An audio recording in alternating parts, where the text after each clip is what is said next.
नमस्कार दोस्तों, स्वागत है आपका स्टडी फॉर सिविल सर्विसेज में। वीडियो को पूरा देखिए। कोई भी आपका फीडबैक है, कोई सजेशन है, तुरंत वीडियो में कमेंट करके जरूर बताइए। अच्छा लगे तो वीडियो लाइक जरूर कर लीजिए और ऐसे वीडियो लगातार फ्री में पाने के लिए चैनल को तुरंत सब्सक्राइब कर लीजिए और बेल आइकन को जरूर टैप कर लीजिए ताकि आगे भी सारे वीडियो आपको मिलते रहे। यूट्यूब में फॉलो करते हैं तो प्लीज ये वाला फ्री टेलीग्राम चैनल जरूर ज्वाइन कर लीजिएगा। सारे नोटिफिकेशन, सारे अपडेट यहीं पे आते हैं, ध्यान रखिएगा। स्टडी फॉर सिविल सर्विसेज का कोई भी पेड ग्रुप अगर आपको ज्वाइन करना है तो सिर्फ 856488053096908523864455 यही नंबर है हमारे, सिर्फ जहां पे कॉल या व्हाट्सएप कर सकते हैं।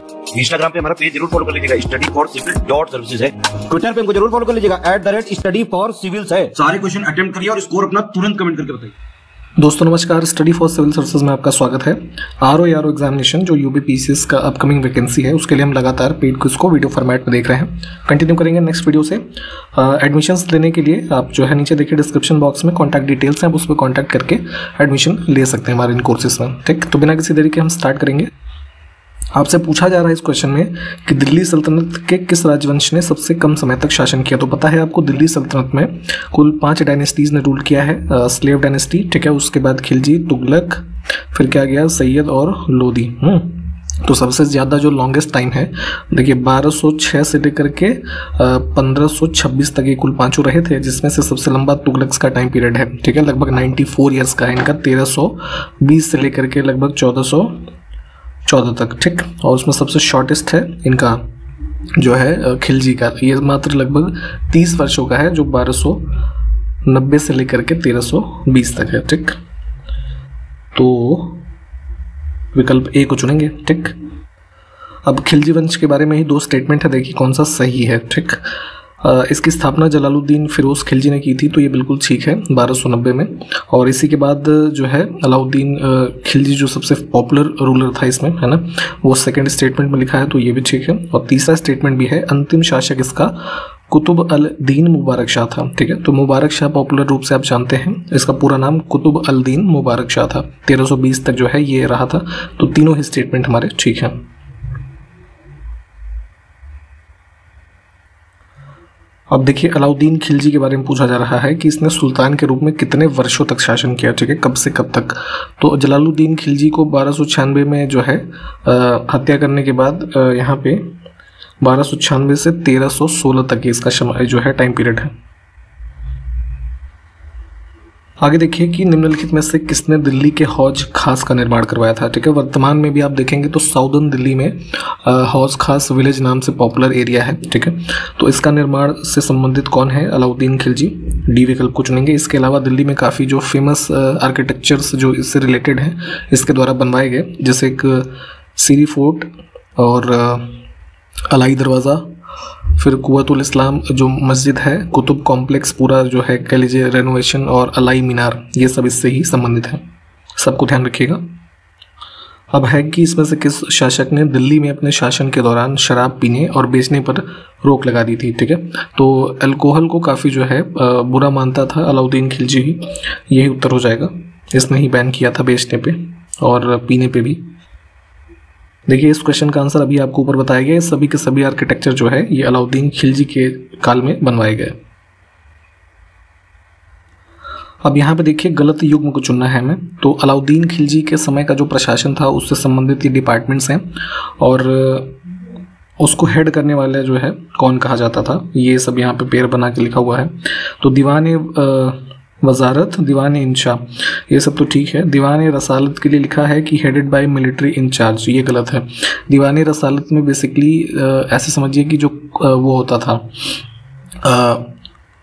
ये आपका जैसे वर्तमान में एम्बेसडर होते हैं ना, वैसे ही उस समय पड़ोसी राज्यों में भेजे जाने वाले जो पत्र होते थे उसका प्रारूप तैयार करना तथा विदेशी राजपूतों से संपर्क रखने वाला अधिकारी जो है वो इस डिपार्टमेंट से संबंधित था। ठीक, तो इसको चुनेंगे, ये इसमें गलत दिया हुआ था। अगर बात करें सैन्य प्रभारी की अध्यक्षता, यानी कि जो ये मिलिट्री डिपार्टमेंट का हेड था, तो उस डिपार्टमेंट का नाम था दीवान आरिज, है ना, और उसका जो चीफ होता था उसको आरिज ए मुमालिक कहते थे।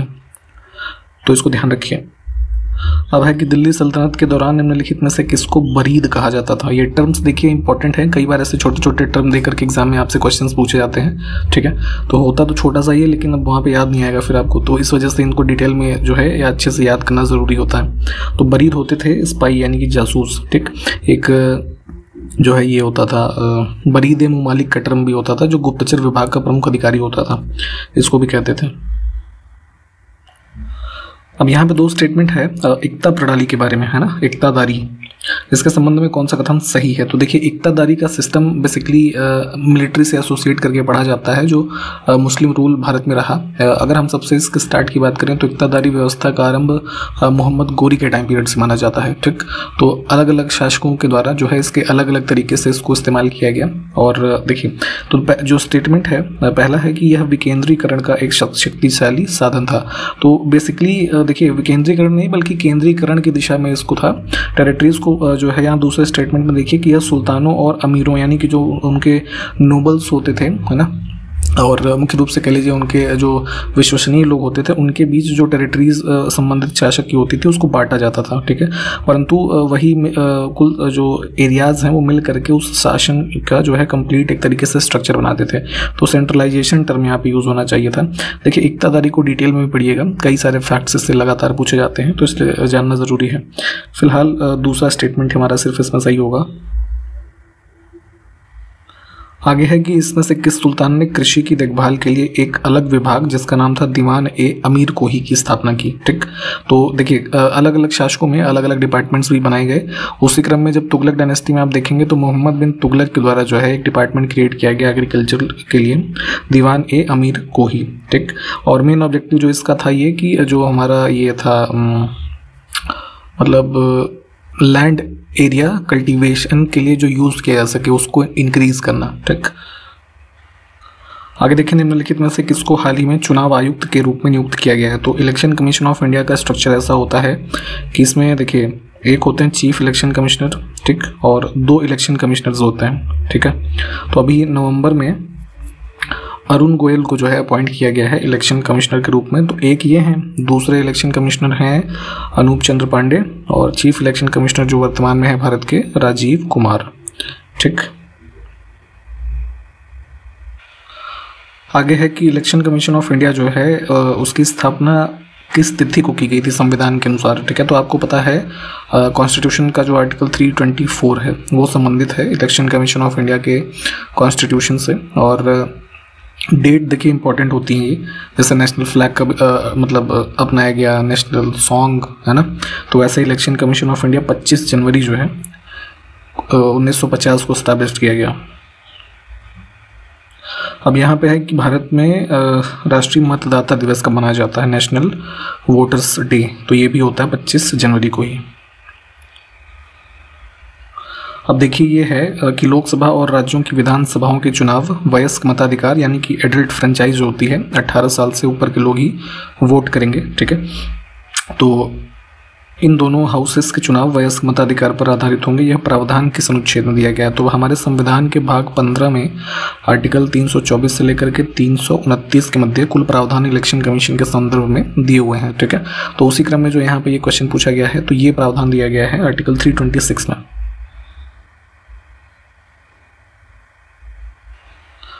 आगे देखिए कि किस दल की सरकार ने 1978 में द्वितीय पिछड़ा वर्ग आयोग के गठन की घोषणा की थी? तो मंडल कमीशन के नाम से आप बेसिकली इसको जानते हैं। बीपी मंडल की अध्यक्षता में द्वितीय पिछड़ा वर्ग आयोग जो है गठित किया गया था जनता पार्टी की सरकार के द्वारा। इसमें जो है उस समय प्राइम मिनिस्टर थे मोरारजी देसाई, ठीक है।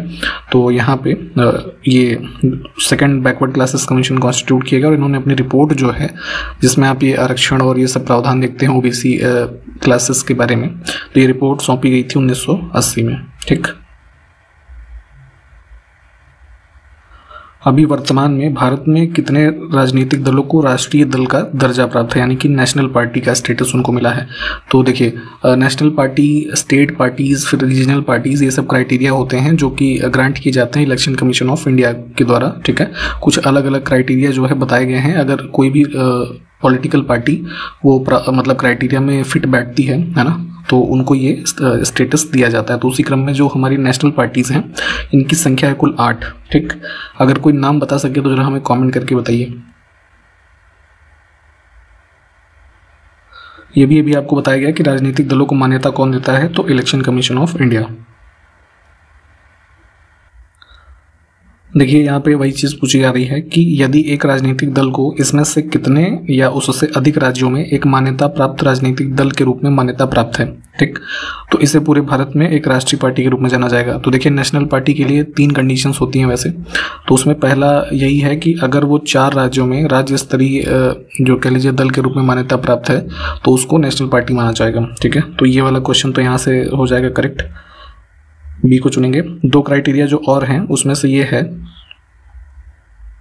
कि जैसे लोकसभा में 2% सीट्स उस पार्टी ने जीती हों और ये 2% सीट 3 अलग अलग राज्यों से प्राप्त हुई हैं उस पार्टी को, ठीक। और तीसरा एक जो क्राइटेरिया होता है कि लोकसभा या फिर विधानसभा के जो इलेक्शंस होते हैं तो 4 या उससे अधिक राज्यों में जो वैलिड वोट उस पार्टी को प्राप्त हो वो 6% होना चाहिए, ठीक है। साथ के साथ किसी एक राज्य में या अन्य मतलब 2-3 राज्यों से मिलाकर के लोकसभा में 4 सीट उसको मिली होनी चाहिए। ये प्रावधान थोड़ा डिटेल में देख लीजिएगा। आगे है कि इसमें देखिए कौन सा राजनीतिक दलों और उनके गठन के वर्ष के बारे में गलत पेयर है, ठीक है। तो पहला ही गलत है जो बहुजन समाज पार्टी है मायावती जी वाली, उसकी फाउंडेशन हुई थी 1984 में कांशीराम जी के द्वारा, ठीक है। और उनके द्वारा सक्सेसर नियुक्त किया गया था मायावती जी को वर्ष 2001 में। तो ये गलत है, बाकी के जो ऑप्शंस हैं ये ठीक हैं। आगे है कि कोल्डिहवा नामक प्रागैतिहासिक स्थल निम्नलिखित में से किस राज्य में स्थित है। तो प्रयागराज जिला जो है उसमें बेलन नदी है ना, तो बेलन घाटी में ही कोल्डिहवा तथा एक और साइट है मागरा, है ना, ये दोनों स्थित हैं। आगे है कि भारत के सबसे पुराने 16 महाजनपदों में से कितने महाजनपद वर्तमान उत्तर प्रदेश में स्थित थे। तो देखिए 16 महाजनपद आप पढ़ते हैं अलग अलग, तो उसी में से जो उत्तर प्रदेश का वर्तमान टेरिटरी है उसमें पाए जाने वाले जो क्षेत्र थे उस समय महाजनपदों के, उनकी कुल संख्या 8 है। इसकी लिस्ट एक बार देख लीजिएगा, ठीक। उस स्थान का नाम बताना है जहां बौद्धों का मानना है कि गौतम बुद्ध ने अपनी मृत्यु के बाद परिनिर्वाण प्राप्त किया था, ठीक। तो गौतम बुद्ध जी की जो डेथ से एसोसिएटेड स्थल है वो है कुशीनगर। अब देखिए उत्तर प्रदेश के इटावा, फर्रुखाबाद, शाहजहांपुर, हरदोई, पीलीभीत, इन जिलों में कौन सी बोली प्रचलित है। तो उत्तर प्रदेश राज्य में कुछ क्षेत्रीय बोलियां हैं और अलग अलग जो हमारे ज़िले हैं उनमें बोली जाती हैं। तो यहाँ पे कन्नौजी जो है ना, ये इन जिलों में बोली जाती है। इसके अलावा कानपुर में भी बोली जाती है, ठीक। इसमें देखिए उर्दू को किस वर्ष में उत्तर प्रदेश राज्य की दूसरी राजभाषा घोषित किया गया, यानी कि ऑफिशियल लैंग्वेज। तो 2 हमारी ऑफिशियल लैंग्वेजेस हैं उत्तर प्रदेश स्टेट की, एक है देवनागरी हिंदी और दूसरा उर्दू। तो देखिए जो हिंदी है उसको तो सबसे पहले डिक्लेयर किया गया था अक्टूबर 1947 में, बाद में उसके ऑफिशियल यूसेज के लिए सभी जो कार्यालय वगैरह है उसमें अनिवार्य उसको किया गया था 1968 से, ठीक है। और उसके बाद ध्यान रखेंगे कि आगे चल करके उत्तर प्रदेश राजभाषा संशोधन अधिनियम हुआ था 1989 में, है ना। तो इसके माध्यम से उर्दू को जो है सेकंड जो हमारी ऑफिशियल लैंग्वेज है ये डिक्लेयर किया गया। तो बी विकल्प। आगे देखिए कि SDG इंडिया इंडेक्स किसके द्वारा विकसित किया गया है। तो जो 17 सस्टेनेबल डेवलपमेंट गोल्स आप देखते हैं उसके इम्प्लीमेंटेशन जो हो रहे हैं भारत में, ठीक है। तो उसके लिए नोडल जो हमारा इंस्टीट्यूशन है वो भी नीति आयोग है, और उसी में भारत में इन जो राज्यों के द्वारा इसके अचीवमेंट के लिए जो गोल्स हैं, जो स्टेप्स लिए जाते हैं, उसके संबंध में एक इन्होंने जो ये इंडेक्स विकसित किया है जिसमें अलग अलग प्रकार की रैंकिंग्स दी जाती हैं, ठीक। तो ध्यान रखेंगे नीति आयोग करेक्ट हो जाएगा।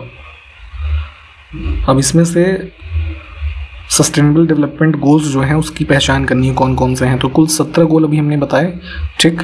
उसमें से देखिए पहला ही गोल है शून्य जो ये भुखमरी है ना, ये पहला नंबर का गोल है। दूसरा है गुणवत्तापूर्ण शिक्षा का जो गोल नंबर है वो 4 है। सार्वभौमिक प्राथमिक शिक्षा जैसा कोई गोल नहीं है। और जलवायु कार्रवाई वाला गोल जो है वो 13 नंबर का है। ये प्लीज़ याद करिएगा, UPPSC आयोग जो है इनसे लगातार क्वेश्चन पूछता है। तो 1 to 4 करेक्ट हो जाएगा हमारा।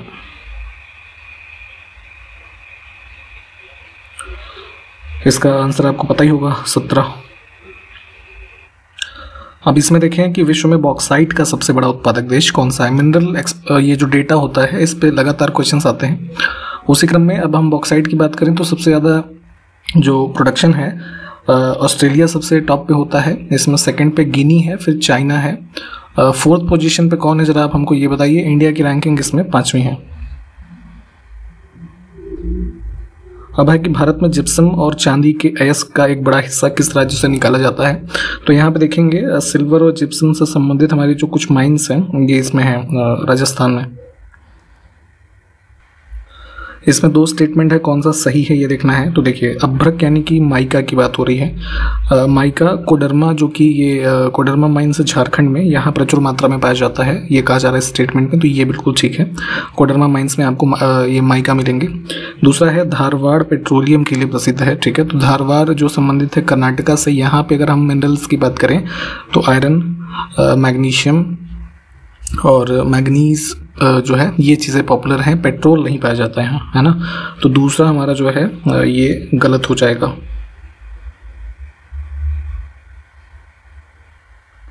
अब है कि देखिए यहाँ पे हमारे पास 4 राज्यों के नाम लिखे हैं और लौह अयस्क के उत्पादन में जो टॉप के 3 हैं उनको चुना है। तो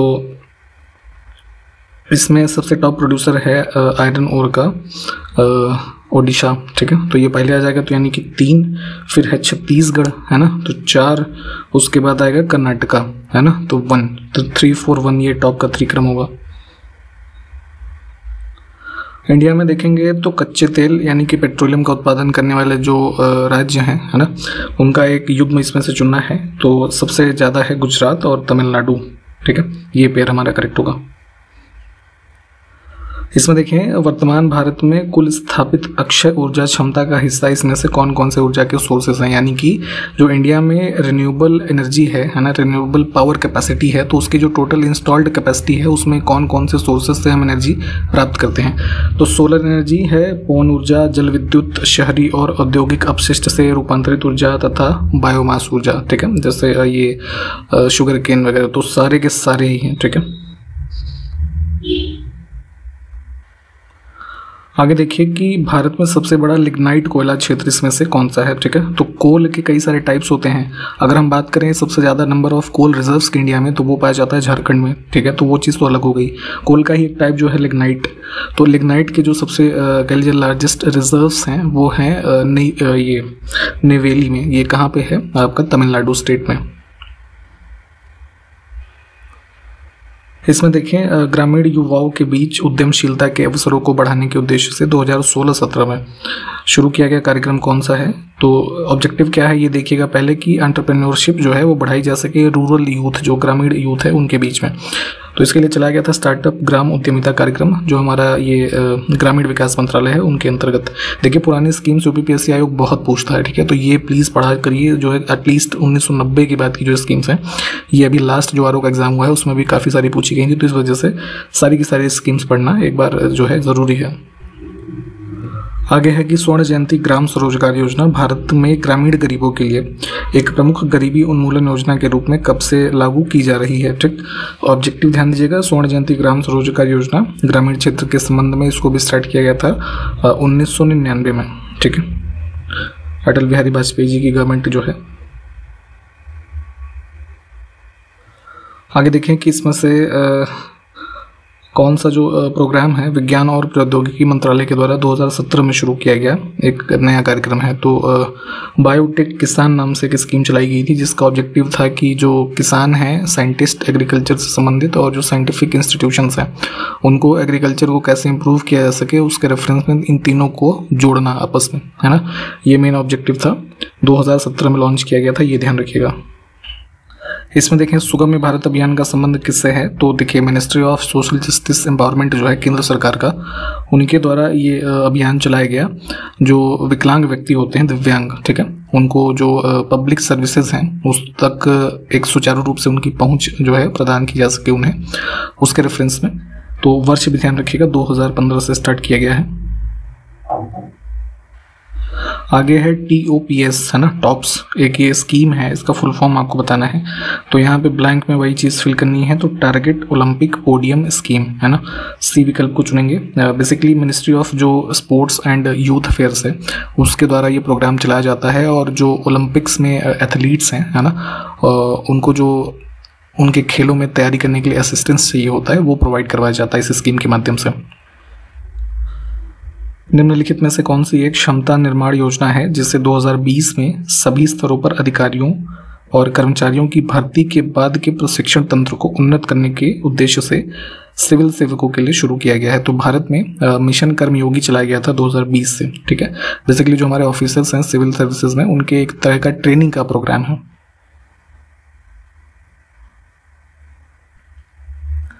भारत सरकार के द्वारा वर्ष 2021 में भीमराव अम्बेडकर जी की पुण्यतिथि, जिसको महापरिनिर्वाण दिवस के रूप में भी भारत में मनाया जाता है। तो पहली बात यही चीज़ को ध्यान रखिएगा। ठीक, तो इस अवसर पर श्रेष्ठ योजना को शुरू किया गया। तो श्रेष्ठ योजना जो है 2021 में स्टार्ट की गई, ये भी ध्यान रखिए। अब पूछ ये जा रहा है आपसे कि अम्बेडकर जी की जो पुण्यतिथि है किस तिथि को होती है, तो ये होती है 6 दिसंबर को। ठीक, आपको हमें ये कॉमेंट करके बताना है कि श्रेष्ठ योजना का ऑब्जेक्टिव क्या है। ठीक, कॉमेंट करिए जरा इसको।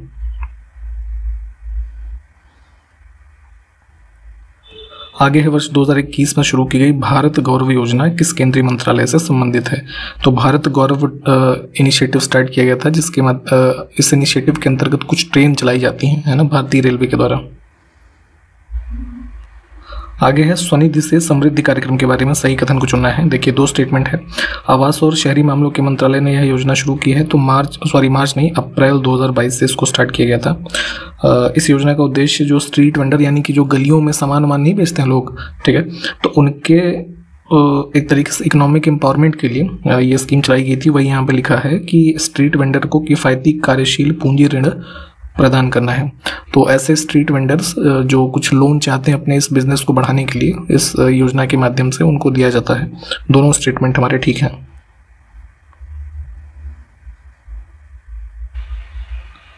इसमें देखें पीएम वानी योजना का उद्देश्य क्या है। तो जो है उसमें 2021 में इस स्कीम को स्टार्ट किया गया था। फुल फॉर्म इसका होता है प्रधानमंत्री वाईफाई एक्सेस नेटवर्क इंटरफेस। ये फुल फॉर्म भी ध्यान रखिएगा, एक बार किसी एग्जाम में ये पूछा भी गया था फुल फॉर्म। ठीक है, तो इसको जो है पब्लिक प्लेसेस पे वाईफाई नेटवर्क जो हम यूज़ करते हैं इंटरनेट चलाने के लिए, उसको एक्सपैंड करने के लिए मुख्य रूप से चलाया गया था। तो यहाँ पे बी विकल्प हमारा इसका ऑब्जेक्टिव हो जाएगा। नेक्स्ट है भारत सरकार ने किस पहल के तहत डोनेट ए पेंशन कार्यक्रम शुरू किया है। ठीक है, तो ये स्टार्ट किया गया था मार्च 2022 में। इसमें बेसिकली क्या है कि जो प्रधानमंत्री श्रम योगी मानधन स्कीम है, विकल्प ए, इसके अंतर्गत इसको चालू किया गया है। इसमें बेसिकली जैसे आपके कोई ड्राइवर है ना, सहायक है, या कोई अन्य प्रकार का डोमेस्टिक हेल्प में आपके वर्कर जो काम करता है आपके साथ, तो उसके एक जो ये होता है ना फ्यूचर के लिए जो अपना इन्वेस्टमेंट करता है वो, तो उसमें आप अपने जो कह लीजिए इनकम से कुछ प्रीमियम जो उसका है उसमें भुगतान कर सकते हैं। इसके लिए एक ये स्कीम चलाई गई थी। थोड़ा डिटेल में भी इसको सर्च करके पढ़ लीजिएगा। श्रम और रोजगार मंत्रालय के अंतर्गत है ये। अंतिम प्रश्न देखेंगे आज के इस वीडियो का। फरवरी 2022 में किसानों को अपनी फसलों का बीमा कराने के लिए प्रेरित करने के उद्देश्य से कौन सी पहल शुरू की गई थी भारत सरकार के द्वारा। तो पॉलिसी थी ये मेरी पॉलिसी मेरे हाथ, है ना। आपके जो क्रॉप्स हैं उसके इंश्योरेंस के रेफरेंस में बी विकल्प करेक्ट है। समाप्त कर रहे हैं यहाँ पे। देखिए प्लीज़ जो भी हमने क्वेश्चंस आपको बताए हैं डिटेल में पढ़ने के लिए उसको पढ़ लीजिएगा, और जो क्वेश्चंस पूछे गए हैं उसको कमेंट करके बताएं। हम आपको कंटिन्यू करते हुए मिलेंगे नेक्स्ट वीडियो में। तब तक के लिए नमस्कार, जय हिंद।